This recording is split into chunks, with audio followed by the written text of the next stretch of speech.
very few. I've been writing about the Delta, as Cindy mentioned, since the 1970s. I think the first piece I did was written for a now defunct planning environmental journal called Cry California, and I believe it was titled The Delta, the Living or Dying Part of California.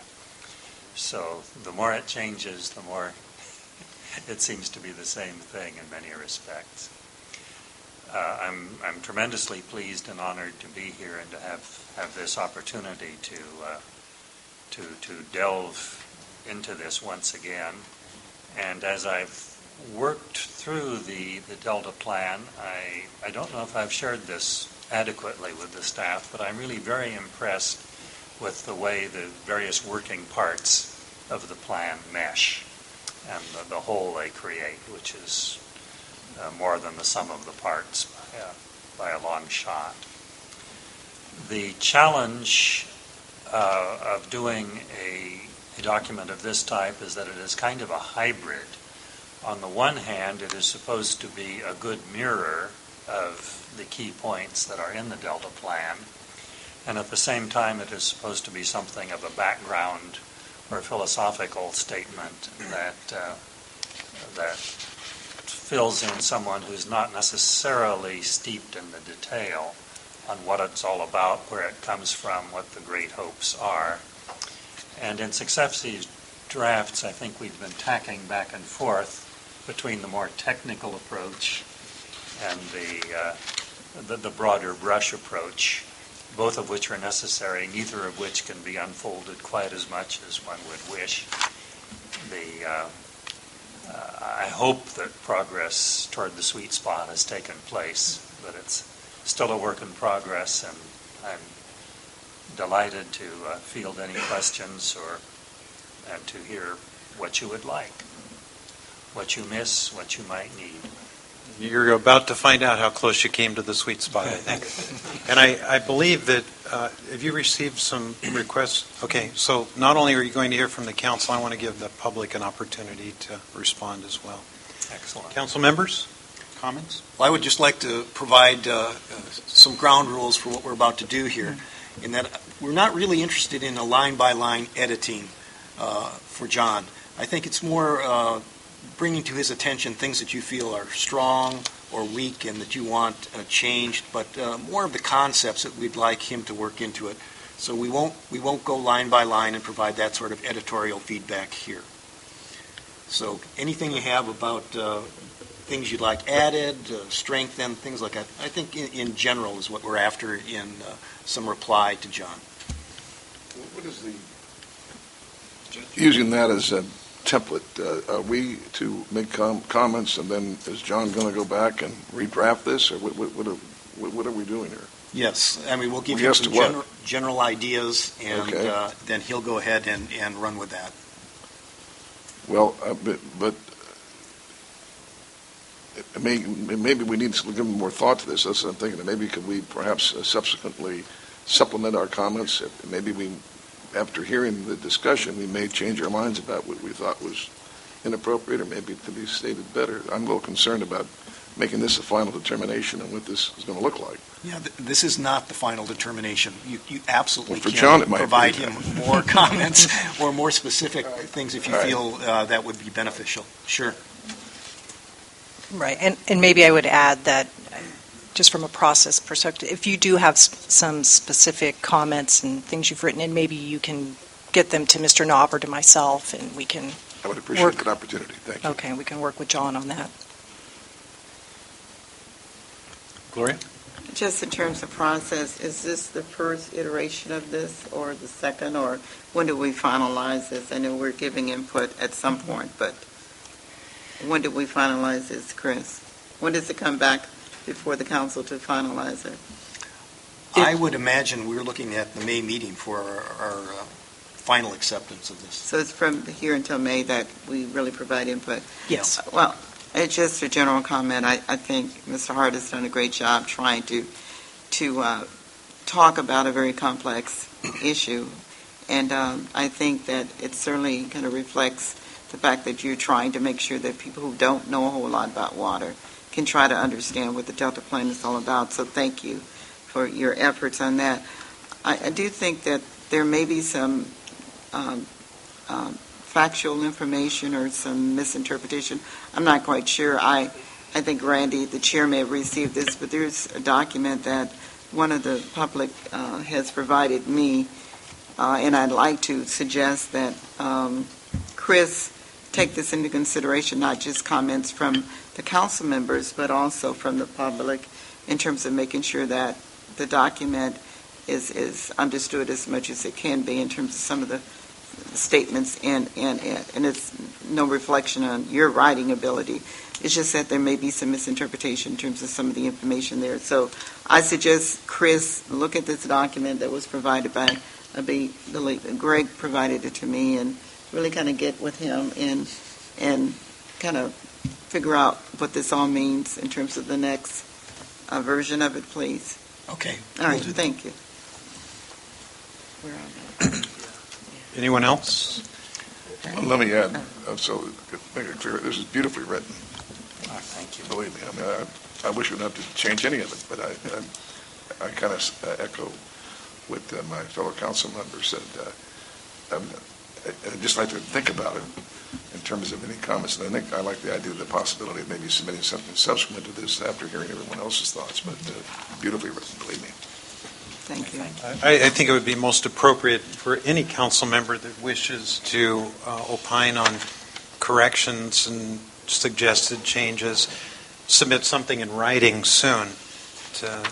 I'm presuming that would be helpful to receive more than just verbal comments today. Pat, did you get this from Greg? Yeah, I have one comment I'd like to provide, and I also find this a wonderful piece of work. And it's fun to read this and see it all in one place, and how the Delta Plan, its thought and logic and how it's going to function is so much clearer after you read this. I think you've done a terrific job. One thing in the endless pursuit of perfection that I think might help it is when the Delta Reform Act was created. What it proposed was to create a process and a plan that was based on an unbiased best science. And while that's here in the document, principally at the end, I'm wondering if there's some way to either clarify that end a little bit to talk about the science and why science is important to the resolution of Delta issues. Because I think that could strengthen it and would help us in the future, since we have quite a formidable task, I think, in creating the Delta Science Plan and having that integrate with some extensive work that's already ongoing in the Delta. I think that would help strengthen the case for the role of science in the future. I'm looking forward very much to a couple of agenda items later on this morning because I felt handicapped in that the description of the science program in the Delta Plan is actually very broad brush, very hopeful, very exciting, but it's an outline with little detail filled in by nature. Yeah, and I think you were burdened with that when you started this, because the Delta Science Plan was more of an idea when that came about. Now it's actually, as we heard at the last council meeting, it's starting to really evolve into something more substantive. And I think we're going to hear some more about that today as well. So, yes, I think you'll enjoy that. I look forward to giving it more shape, because it has been a problem area for my writing. Okay, great.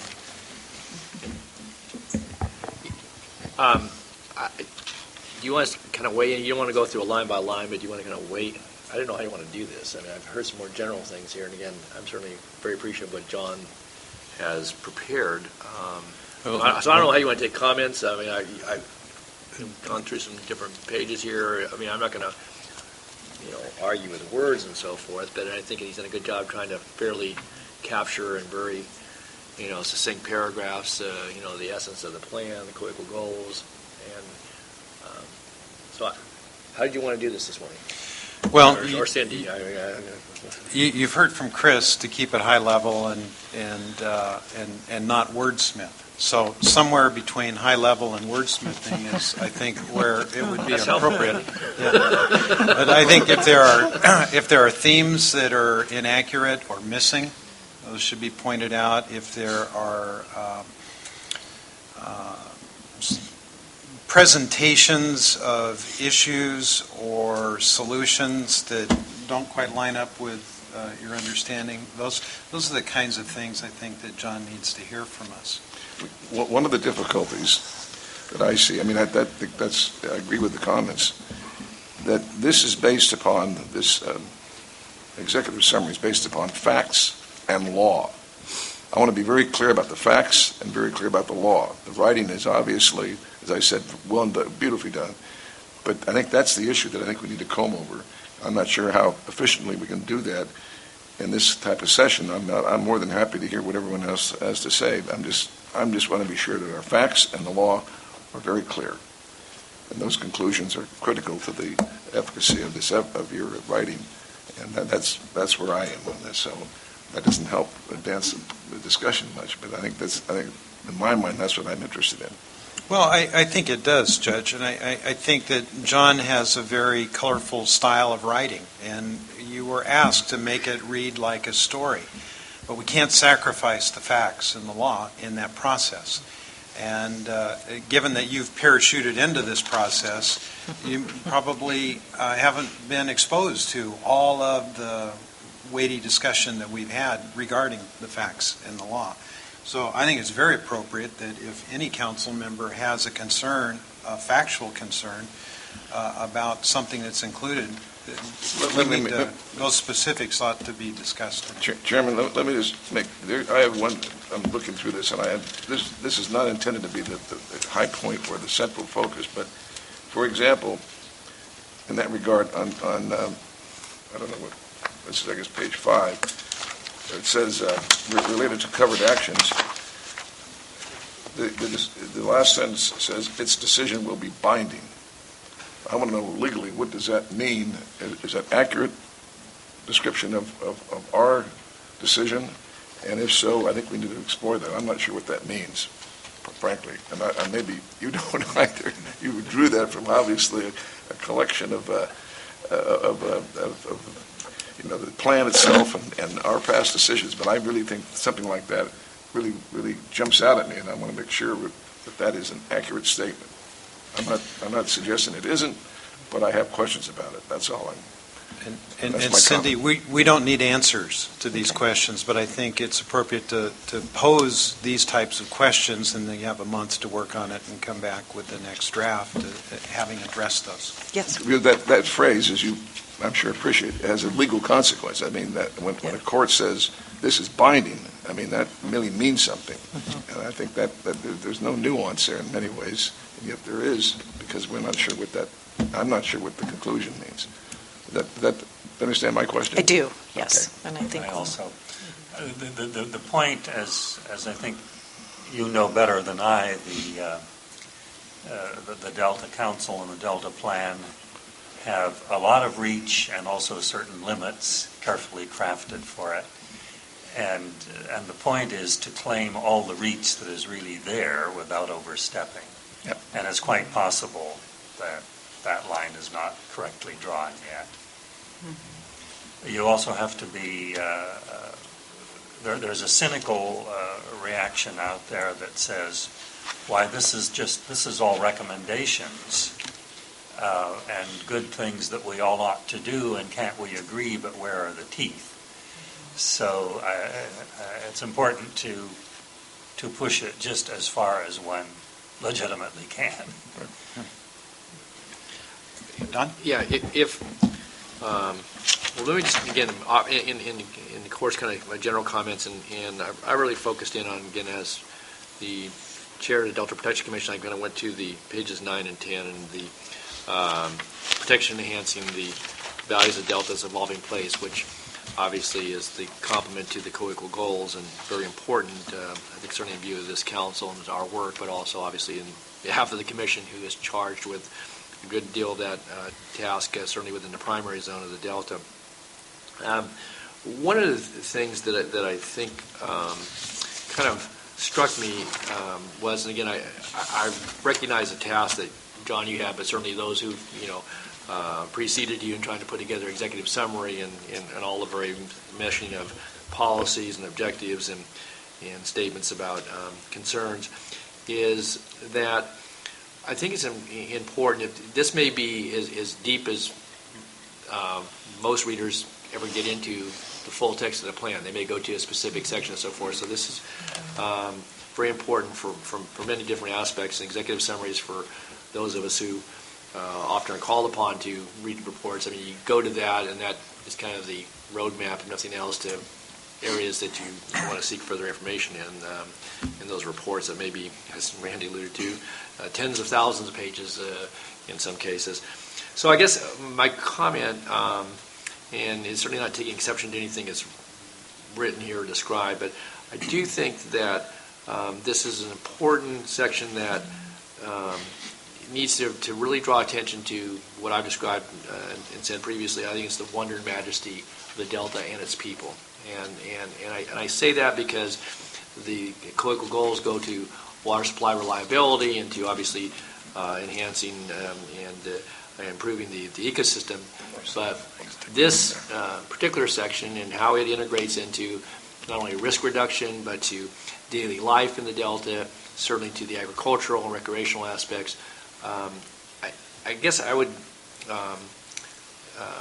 maybe ask that as you look to further edit this, that you tried to capture here some of the concerns that certainly folks in the Delta, you've described numbers and so forth.